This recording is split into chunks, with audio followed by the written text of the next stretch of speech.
Squiz Kids acknowledges the traditional owners of the lands on which we podcast, the Turrbal and Kombumerri people. Squiz Kids! It's your daily news fix. Fun, free, fresh.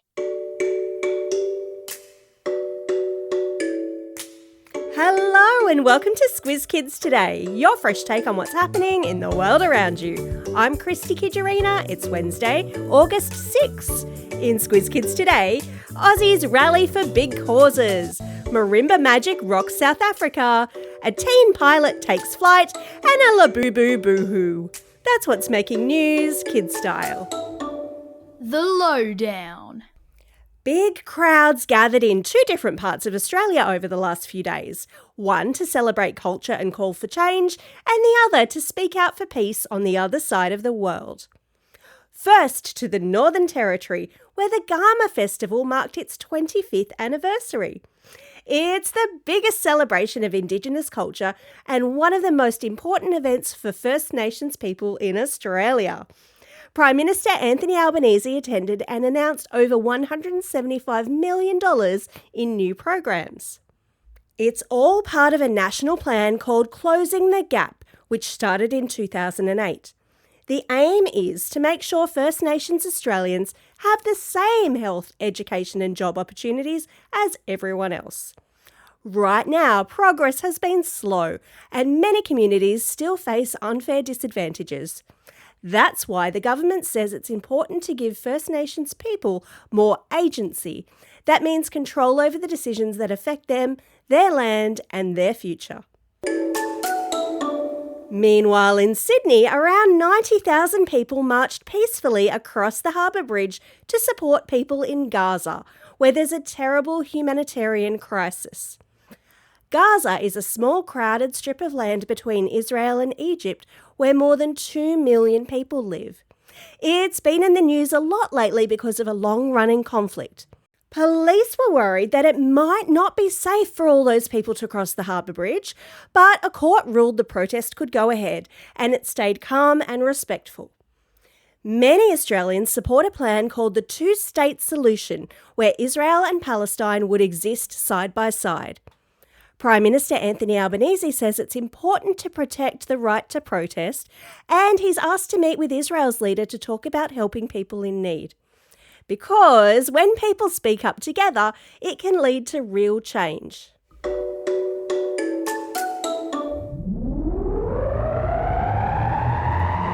Spin the globe. Each day we give the world globe a spin and find a new story from wherever it stops. And today we've landed in South Africa, where more than 1,200 students have smashed a world record by playing music together. They now hold the Guinness World Record for the largest marimba ensemble ever. Now, a marimba is a wooden instrument. It's a bit like a xylophone. You hit it with mallets to make joyful, bouncy sounds. Fun fact, marimba was the default ringtone that came with the very first iPhone back in 2007. And if you've ever heard a bright plinky-plonky melody coming from someone's phone, chances are that was it. Students travelled from across South Africa and even 2 schools from Zimbabwe joined in. The event was organised by a group called Marimba Jam, which helps schools learn music and celebrate African culture. I've popped a link in your episode notes so you can hear the music for yourself. The medley includes Shakira's Waka Waka, which FYI is my favourite Just Dance of all time.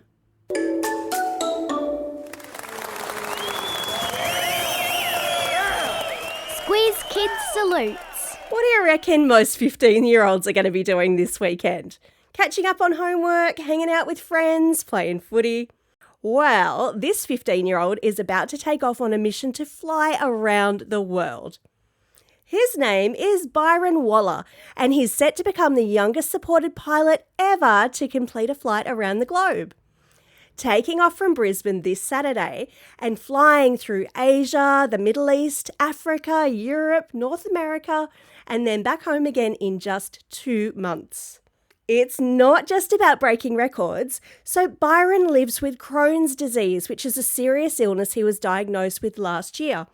And he's using this epic adventure to raise awareness for other kids living with chronic health conditions. He says flying brings joy to his life and he wants to use this flight to help others. There's a link in your episode notes where you can track Byron's journey. Byron Waller, Squiz Kids salutes you.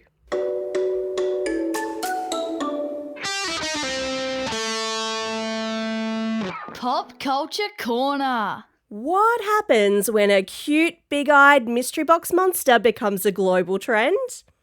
Counterfeiters rush in to make cash. That's the story of Labubu dolls. And if you've been living under a rock, they're the collectible plush creatures sold by Pop Mart. And last year, a whopping $2.7 billion worth of Labubus were sold. And because they're so rare and so in demand, fake versions called Lafufus had flooded the market. And these knockoffs often have extra teeth, rougher fur, missing logos, and the worst part is that they fall apart really easily, which is sad all on its own, but it also poses a safety risk for young children who might choke on the broken bits. Real Labubus have exactly 9 teeth, neat Pop Mart logos, soft fur, and a hidden UV icon right under the right foot. Even scanning the QR code doesn't guarantee authenticity because fakes can be put inside real boxes. How dodgy. Beware of sellers offering bargain prices. And if your Labubu doesn't tick all those boxes, it might be a Lafufu, and it's really not worth the risk. Stay safe, collect smart, and we've stuck a guide to identifying fake Lafufus in the episode notes. Woohoo! Book week is just around the corner. And if you're all about reading, or if you just love a good dress up, then this is your moment. This year's theme is book and adventure. So whether you're dressing up as a brave explorer, a time-travelling detective, or just your favourite book character, we want to see it. Our annual Book Week costume competition is back. We've got awesome book packs up for grabs for the most creative, clever, and hilarious costumes. Here's how to enter. Get your parent or your teacher to take a photo of your costume and post it to Instagram, tagging @SquizKids or using the hashtag SquizKids, or email your photo to squizkids@thesquiz.com.au. Make sure you tell us your name, age, the city or town that you're from, and which character you're dressed as. You can enter on your own, with your family, or as a whole class. And teachers, there's a special prize just for you too. Woo-hoo! Entries are now open and close at the end of Book Week, which is Friday, August 22. So get those hot glue guns going, with parental supervision, of course. Time for the quiz. This is the part of the podcast where you get to test how well you've been listening. Question number 1, what is the name of the big First Nations festival held each year in the Northern Territory? Did you get this one? It's called the Gama Festival. Question number 2, name the instrument that was used to set a world record in South Africa recently. That would be none other than the marimba. Question number 3, what epic adventure is Byron Waller starting off on this weekend? He is going to fly around the world.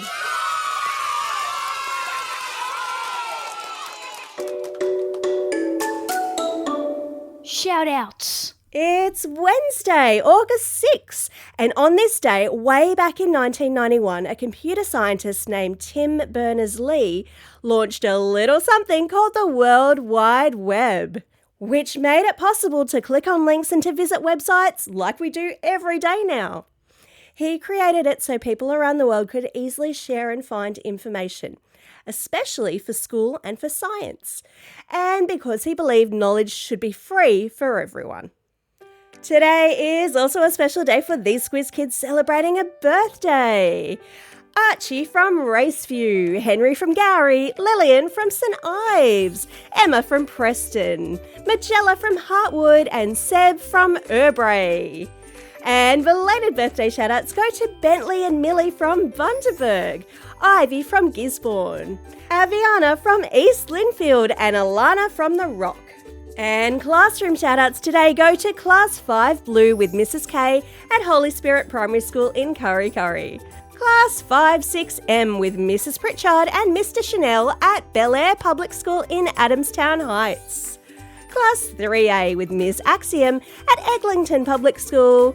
And lastly, but definitely not leastly, Class 5-6 with Mrs. O'Brien at Araya Park Central School.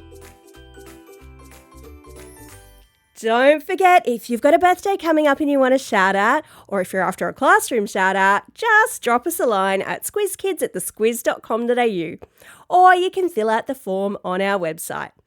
Well, that's all we have time for. Thanks for listening to Squiz Kids today. We'll be back again tomorrow. In the meantime, get out there and have a most excellent day. Over and out.